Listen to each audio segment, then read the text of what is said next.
Assalamualaikum warahmatullahi wabarakatuh. Alhamdulillahi wa kafa.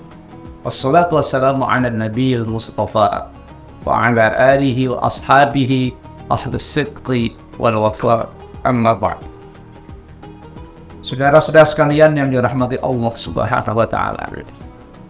Pada episode yang lalu saya pernah menyampaikan bahwa manusia pasti mengalami atau melakukan kesalahan.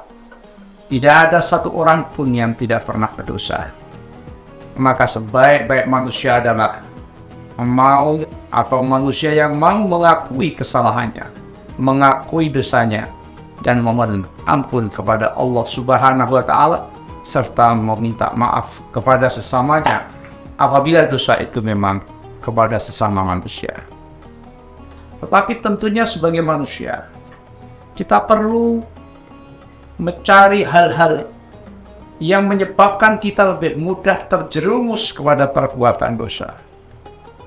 Karena ada beberapa sifat, ada beberapa hal, beberapa sifat yang dikatakan sebagai ummahatul khotoya, sumber dari kesalahan. Dikatakan beberapa hal, beberapa sifat akan lebih mudah mengantarkan manusia melakukan kesalahan. Apa itu? Ummahatul khotoya.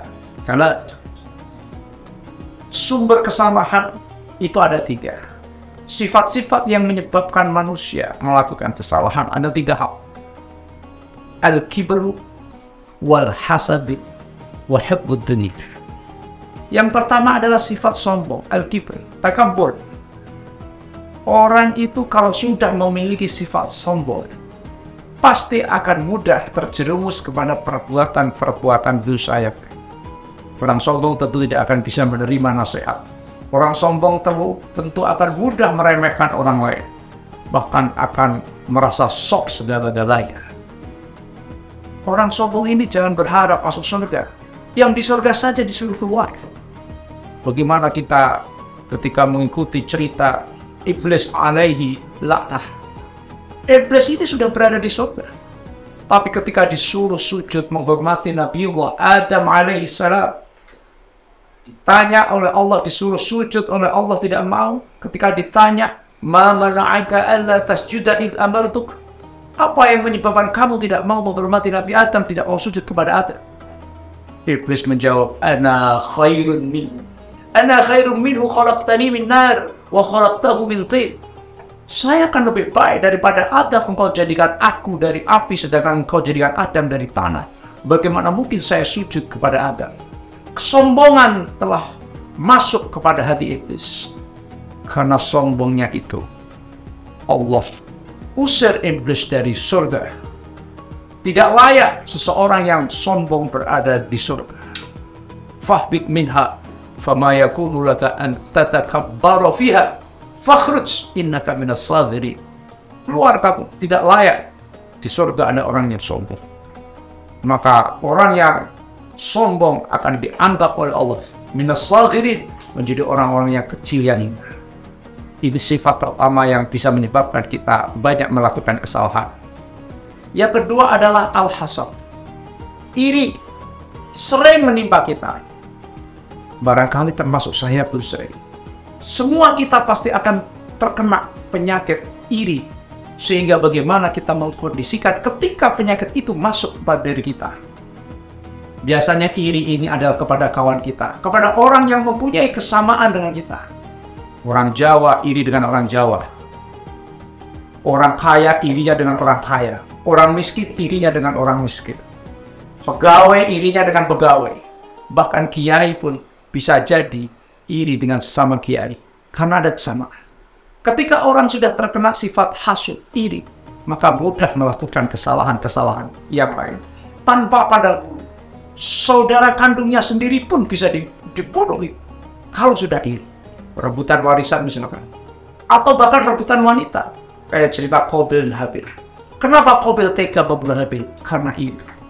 Oleh karena itu, saudara-saudara, iri ini lebih dahsyat. Karena apa? Kalau sombong, orang yang sombong itu hanya orang yang punya kelebihan. Ya kalau ada orang miskin sombong itu maka sudah terlaluan ya. Tapi biasanya orang sombong itu punya kelebihan. Tapi kalau iri akan menimpa seluruh manusia sesuai dengan kelasnya masing-masing. Oleh karena itu, ketika kita sudah punya sifat iri kepada orang lain, obat yang bisa kita lakukan adalah menanamkan mahabbah, cinta kepada orang yang kita iri kepadanya itu. Itu akan mengurangi rasa iri kita. Tapi kedua adalah sesuatu yang sangat sulit. Oleh karena itu, kita harus berusaha pada saat kita mengalami rasa iri, secepatnya kita coba untuk menghilangkan agar tidak menimbulkan kesalahan-kesalahan yang lain.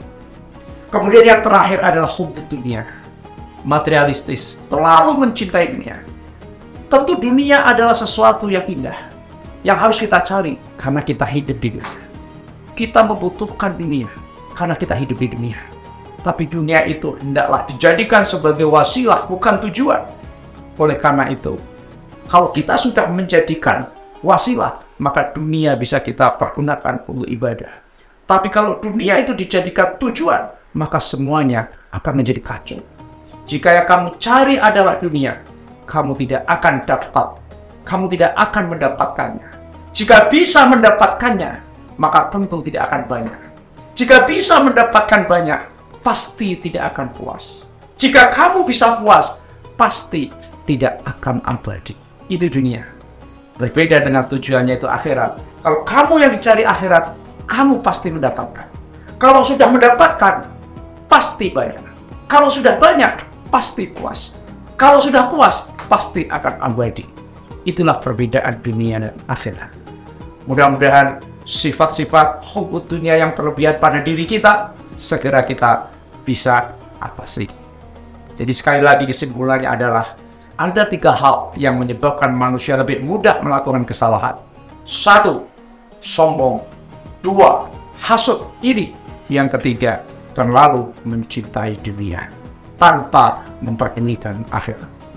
Mudah-mudahan kita semua dilindungi oleh Allah Subhanahu wa Ta'ala dari ketiga sifat itu. Wallahul muwaffiq ila aqwamit thariq. Wassalamualaikum warahmatullahi wabarakatuh.